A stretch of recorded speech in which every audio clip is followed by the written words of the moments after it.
Hello friends, this video on current electricity part 4 is brought to you by examfear.com. No more fear from exam. Please make sure that you have watched all the videos till part 3 before going ahead with part 4. Now let us look at whether current is a scalar quantity or a vector. So as you can see very clearly on the slide that current is a scalar quantity. You must be surprised or rather confused that till the previous slide, I was talking about direction of current along with its magnitude, right? I talked about the direction of current will be opposite to the electronic current and things like that. So how come current became a scalar quantity? Okay, so let us clarify our doubt here itself. As most of the students have bit confusion about this because they mostly see that current is a scalar quantity in their textbooks as well as online, but they often think that why is it that current is a scalar quantity? Still we talk about its direction. So let us find out the root cause or the root reason for this. What we will do, we will compare it with speed and velocity and we will look at the situation which will make our understanding simpler. Remember speed and velocity. What is the difference between speed and velocity? Basically, they both talk about how fast an object is moving. That is the main agenda of speed as well as velocity. But the main difference is that when I talk of speed, I talk only about the magnitude. If I say that a boy is running at 5 kilometers per hour, or if I say that the speed of the boy is 5 kilometers per hour, that means I only say that the speed of the boy is 5 kilometers per hour. He is covering 5 kilometers in 1 hour and I don't bother about the direction, right?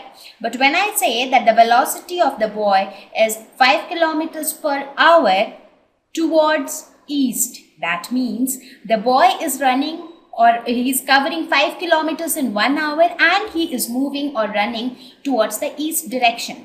So when I talk of velocity, I talk of speed plus I talk of the direction. Okay. So similarly, when I talk of current, current in itself is a scalar quantity. Current has nothing to do with direction.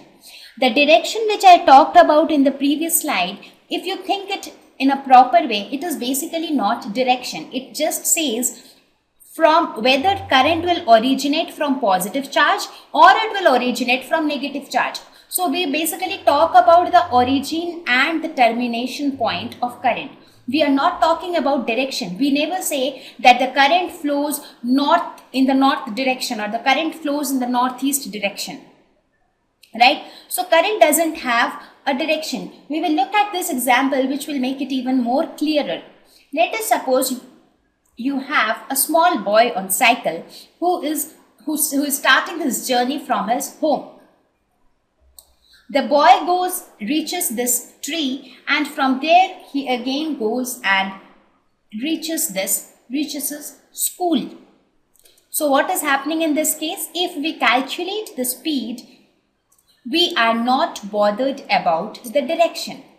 But when I calculate the overall velocity, then the direction matters. So when I talk about the overall velocity, what would it be? Initially the boy moved in this direction and then the boy moved in this direction, right?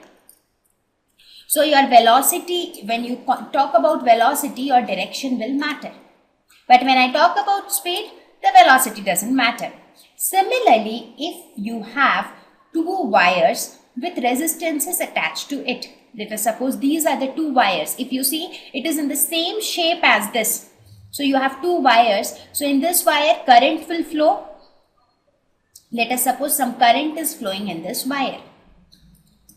Now, when I talk about current, I say that current flows from positive towards negative.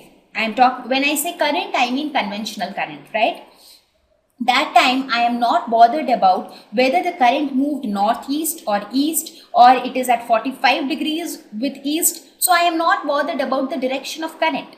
But in order to take care of the direction part, because when current is something which is a very vast lesson, right? So it is a very vast topic.